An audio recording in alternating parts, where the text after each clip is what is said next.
leksika, kurią jis panaudojo mažumų atžvilgių Seimo patalpose yra nepriimtina ir neleistina būtent toje vietoje ir tokia forma, kaip ponas Gražulis ją panaudojo.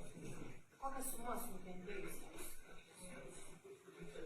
Byloje yra 3 nukentėjusieji, jie pareiškė įvairaus dydžio civilinis ieškinis, tos sumos svyruoja nuo simboliškų sumų kelių šimtų iki 3000 neturtiniai gaunami.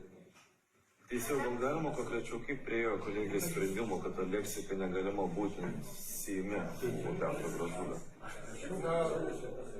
Čia sunku pasakyti, man atrodo, kad kiekvienas intuityviai gali suprasti, kad tokia leksika, kokia naudoja ponas Gražulis, nesvarbu, kad jis citavo ar necitavo, ar fiktyviai citavo, ar iš tikrųjų citavo šventąjį raštą, jinai turbūt neleistina ne tik Seime, bet ir bet kokioje kitokioje, sakyčiau, pasaulietiškoje ar normalioje, kultūringoje aplinkoje. Aš suprantu, kad galbūt tos tiesas būtų tinkamos toje bendruomenėje, tame burbule, kur yra susijęs su religija ir visą kitą, tačiau aš jau sakiau vieną kartą, paskui dar kartą, kad kiekvienam išsireiškimui, kiekvienam žodžiui turi būti tam tikra vieta ir tam tikras laikas.